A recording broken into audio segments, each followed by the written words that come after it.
السلام علیکم رحمۃ اللہ۔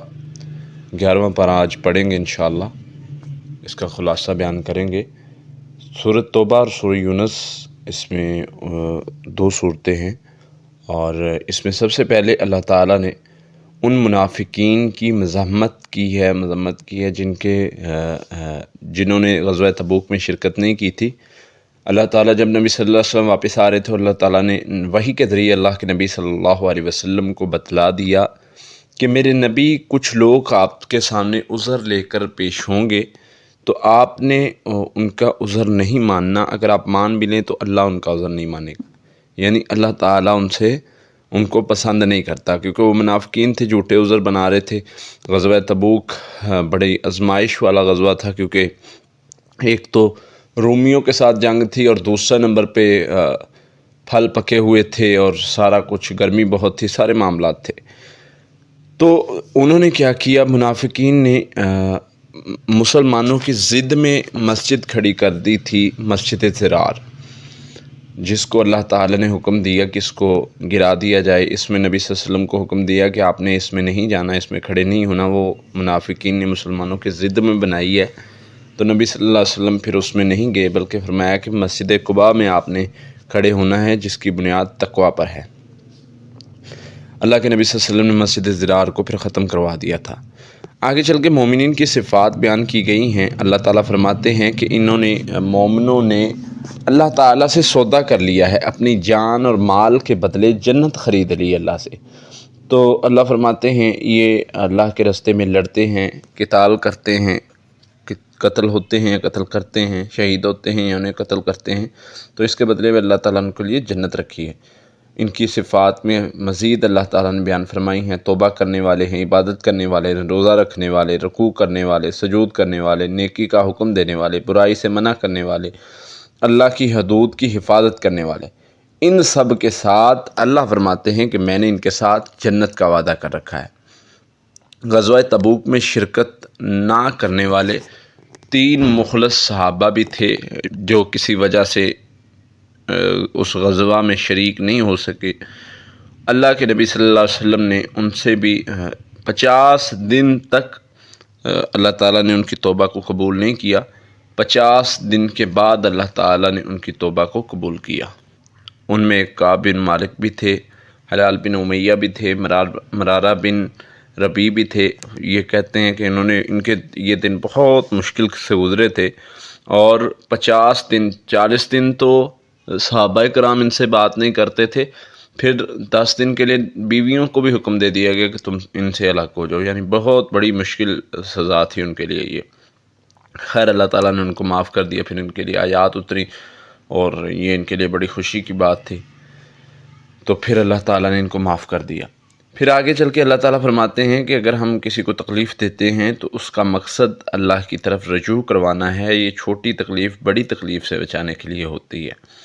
اللہ کے نبی صلی اللہ علیہ وسلم کے بارے میں ذکر ہے، اللہ فرماتے ہیں کہ جو میرے نبی ہیں یہ بہت شفیق ہیں، رحیم ہیں، حریص ہیں تم لوگوں پر۔ حریص علیکم بالمؤمنین رؤوف رحیم۔ میرے نبی حریص ہیں کس چیز کے لیے؟ کہ ساری دنیا کے جن انسان جہنم کی آگ سے بچ جائیں، جنت میں چلے جائیں۔ میرے نبی حریص تھے اس چیز کے لیے، اور اسی چیز کے لیے ہمیشہ کوشش کرتے رہے۔ پھر آخری اس کی آیت ہے: حسبی اللہ لا الہ الا هو علیہ توکلت وہو رب العرش العظیم۔ اللہ ہی کافی ہے۔ اگر یہ بات نہ مانے یا کوئی بھی اس طرح کا معاملہ ہے تو کہہ دے حسبی اللہ لا الہ الا هو توکلت وہو رب العرش العظیم۔ یہ ایسی آیت ہے جس کے بارے میں اللہ کے نبی صلی اللہ علیہ وسلم نے فرمایا کہ اس آیت کو جو بندہ 7 مرتبہ پڑھ لیتا ہے صبح، اس کے سارے دن کے کام اللہ تعالیٰ اپنے ذمے لے لیتے ہیں۔ آگے صورت شروع ہو رہی ہے سورہ یونس، اور اس میں اللہ تعالیٰ نے مختلف چیزیں بیان کی ہیں۔ توحید ہے، رسالت ہے، آخرت کے بارے میں دلائل ہیں، قرآن کی عظمت ہے۔ قرآن کی عظمت کے بارے میں اللہ تعالیٰ فرماتے ہیں قرآن دنائی والی کتاب ہے، اور اس میں چیلنج دیا گیا ہے۔ اللہ تعالیٰ فرماتے ہیں کہ کوئی ایک صورت لے آؤ، اس جیسی ایک آیت لے کر آؤ اگر تم کہتے ہو کہ ہم سچے ہیں۔ پھر اسی طرح اللہ تعالیٰ فرماتے ہیں کہ یہ قرآن تمہارے لیے نصیحت ہے، دلوں کے لیے، دلوں کی بیماری کی شفا ہے، شفا بھی ہے، رحمت بھی ہے۔ مختلف مقامات پر مختلف الفاظ ہیں۔ آگے توحید کے بارے میں اللہ تعالیٰ کی ربوبیت کے بارے میں اللہ تعالیٰ کے کچھ صفات کے بارے میں ذکر کیا گیا ہے کہ وہ میرے رب نے، وہ اللہ نے 6 دنوں میں زمین اور آسمان کو پیدا کیا، سورج اور چاند بنائے، رات اور دن بنائے۔ اللہ تعالیٰ فرماتے ہیں کہ یہ عقل والوں کے لیے نشانیاں ہیں۔ پھر اللہ تعالیٰ انسان کی ایک نیچر بیان کرتے ہیں، اذا مس الانسان ضر دعانی لجنبہ قاعدا و قائما، جب اس کو تکلیف پہنچتی ہے یہ ہمیں پکارتا ہے، کبھی کھڑا ہو کر، کبھی بیٹھ کے، کبھی لیٹ کے۔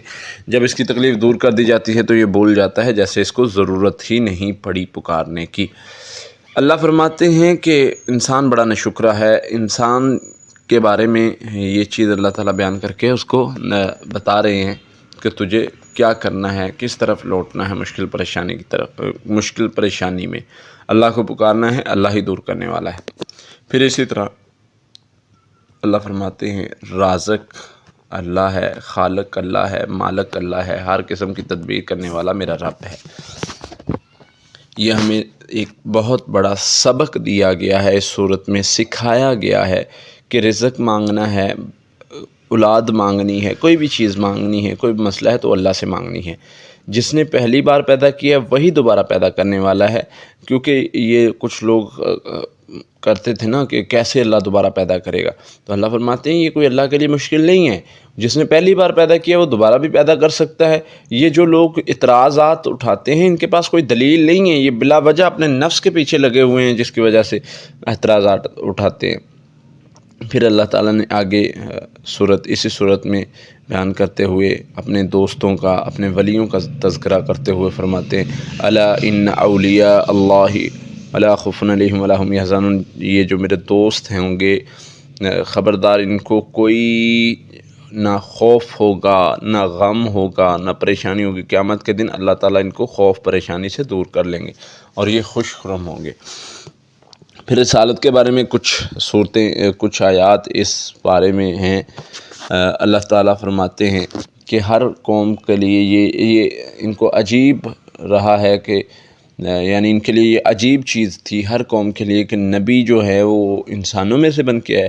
اللہ فرماتے ہیں یہ تمہارے لیے عجیب بات نہیں ہونی چاہیے، وہ اللہ ہے، اس نے اپنے بندوں پر فضل کیا، ان کو نبوت دی، وہ اللہ تعالیٰ اب اسی طرح بندوں کے ذریعے جو ہے انسانوں کو ہدایت دینا چاہتا ہے۔ پھر حضرت نوح علیہ السلام کا قصہ بیان کیا گیا ہے۔ حضرت نوح علیہ السلام نے جب دعوت دی اپنی قوم کو اور انہوں نے چند ایک لوگوں کے علاوہ باقی کسی نے دعوت نہیں مانی، تو حضرت نوح علیہ السلام کو اللہ تعالیٰ نے حکم دیا کہ آپ کشتی تیار کریں۔ وہ کشتی تیار کی، جن لوگوں نے دعوت قبول کر لی تھی ان کو کشتی میں بٹھایا، اور پھر کیا ہوا، بہت تیز بارش آئی اور سیلاب آیا جس کی وجہ سے ساری بستی غرق ہو گئی، لیکن جو کشتی میں تھے وہ بچ گئے۔ پھر حضرت موسیٰ علیہ السلام کا واقعہ ملتا ہے، حضرت موسیٰ اور فرعون کا واقعہ تفصیلاً اس بارے میں بیان کیا گیا ہے۔ حضرت موسیٰ علیہ السلام کو اللہ تعالیٰ نے حکم دیا کہ جاؤ، فرعون باغی ہو رہا ہے، اس کو دعوت دو۔ اس کو دعوت دی، اس نے خدائی کے دعوے کیے، اس نے کہا کہ میں ایسا ہوں، میں ویسا ہوں، میں ایسے بڑے بڑے دعوے کیے۔ تو حضرت موسیٰ علیہ السلام کو جادوگر کہا۔ حضرت موسیٰ علیہ السلام کے مقابلے میں جادوگر لے آیا، ایک بڑے دن اعلان کیا، جادو کا مقابلہ کروایا، جادوگروں سے مقابلہ ہوا۔ حضرت موسیٰ علیہ السلام کو اللہ تعالیٰ نے معجزے دیے تھے، ان معجزات کے ذریعے حضرت موسیٰ نے ان کا مقابلہ کیا، اللہ کی رحمت ہوئی، انہوں نے رسیوں کو سانپ بنا کے دکھایا۔ حضرت موسیٰ علیہ السلام نے اپنا عصا پھینکا، اللہ نے اس کو اژدہا بنایا، وہ ساری رسیوں کو، سانپوں کو کھا گیا۔ تو جادوگروں نے دیکھا کہ یہ جادو نہیں ہے بلکہ یہ ایک معجزہ ہے، جس کی بنا پر وہ حضرت موسیٰ اور اللہ پر ایمان لے آئے۔ فرعون نے بڑی ان کو تکلیفیں دیں اور کہا کہ باز آ جاؤ، لیکن وہ باز نہیں آئے، وہ ایمان لے آئے اور ڈٹے رہے۔ تو پھر اللہ تعالیٰ فرماتے ہیں کہ ہم نے ان کے ایمان کو قبول کر لیا، اور اسی طرح پھر قوم جو تھی حضرت موسیٰ علیہ السلام کی قوم اور بنی اسرائیل جو تھے، ان کو اس جگہ سے، اس بستی سے نکالا، اور فرعون اور اس کی قوم کو وہاں پر دریا میں غرق کیا، جو ان کے پیچھے بھاگے تھے ان کو پکڑنے کے لیے۔ حضرت یونس علیہ السلام کی قوم کے حوالے سے بھی اللہ تعالیٰ فرماتے ہیں کہ ان سے اللہ تعالیٰ نے عذاب کو روک لیا تھا، کیونکہ وہ ایمان لے آئے تھے، انہوں نے استغفار کر لی تھی، معافی مانگ لی تھی۔ تو جو اللہ سے معافی مانگ لیتا ہے اللہ تعالیٰ اس سے عذاب نہیں دیتا۔ آخر میں اللہ تعالیٰ فرماتے ہیں وہیں یمسسک اللہ بضر فلا کاشف لہ، جس نے اگر اللہ تجھے کوئی تکلیف پہنچانا چاہے، دینا چاہے، کوئی اس کو دور نہیں کر سکتا، کوئی اس تکلیف کو جو ہے ہٹا نہیں سکتا۔ اگر اللہ شفا دینا چاہے تو کوئی تکلیف نہیں دے سکتا۔ اسی طرح قرآن پاک میں مختلف مقامات پر اللہ تعالیٰ فرماتے ہیں کہ جب اللہ شفا دینا چاہے تو کوئی تکلیف نہیں دے سکتا، جب اللہ کی طرف سے تکلیف آنی ہو تو کوئی شفا نہیں دے سکتا۔ اس لیے سارے کا سارا دار و مدار جو ہے وہ اللہ کی طرف ہے۔